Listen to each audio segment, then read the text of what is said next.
ये ना मक्की बोने से पहले उसको भिगाना पड़ता था। ये शायद रात भर भिगा के रखी हुई थी या शायद दिन में होगी। और ये देखो खेत में हल लगाने लग गई है, ऐसे ही हल लगा रहे थे।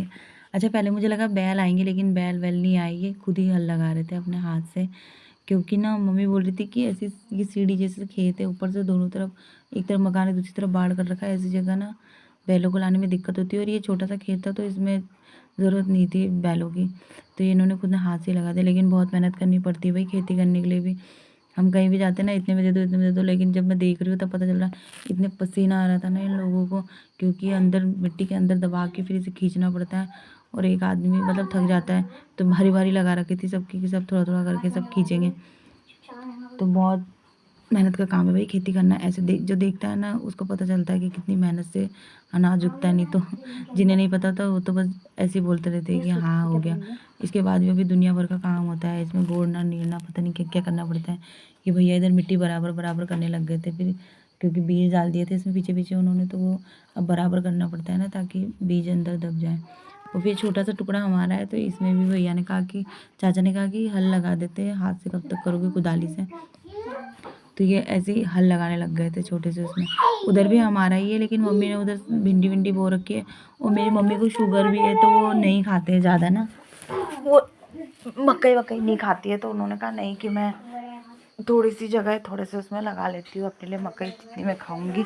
तो थोड़ी सी लगाने के लिए उन्होंने कर दिया था अपने लिए, तो वो थोड़े से उसमें ही लगा रहे हैं। बाकी उन्होंने सब्जी वब्जी लगा रखी है, भिंडी लगा रखी है, पता नहीं टमाटर क्या क्या बो रखा है उधर। मिर्ची की पौध भी बो रखी है, क्योंकि अब मिर्ची भी लगाएंगे तो मिर्ची की पौधे भी बो रखी हैं। और ये ऐसे मेरी मम्मी बीज बो रही थी और पीछे भी बच्चों को दे रखे हैं। बच्चों को बोलती जा रही है कि तुम भी लगाओ भाई जल्दी जल्दी, जैसे हल लगे वैसे वैसे बीज डालते रहो मेरे उसमें। तो पीछे से बच्चे बीज डालते रहते हैं और उसके बाद इस मिट्टी को 1 घंटा लगता है बराबर करने में, मतलब पूरा फिर बराबर करना पड़ता है।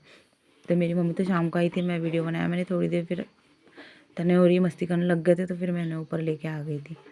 और इनको इतना थकान हो रही थी ना ये खींचने में, कब से यही खींच रहा है, इसकी तो हालत ख़राब हो गई थी खींचते खींचते, बहुत ज़्यादा थकान हो रही थी, उसे भी पसीना पसीना आ रहा था।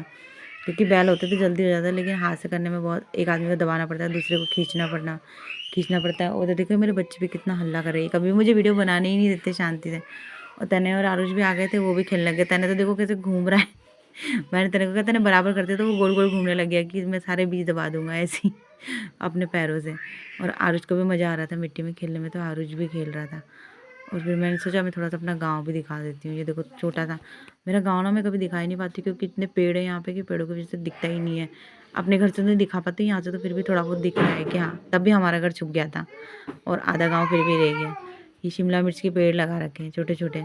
मेरा भाई ने एक दिन मजाक भी कर रहा था मेरे से कि तुम खाओ खरीद खरीद के सब्जियां, हम तो अपने घर गांव में खेती में उगाते हैं अपनी और अच्छी सब्जी खाते हैं, ना कोई केमिकल डला हुआ है ना कुछ है। और सच में मतलब घर की सब्जी आप कुछ भी बना लो, आप उसमें कोई माल मसाला कुछ मत डालो, वो इतनी अच्छी लगती है ना कि वो बहुत अच्छी लगती है। और बाहर की बाजार की आप ला के कितना भी बेकार बना लो वो बेकार ही लगती है।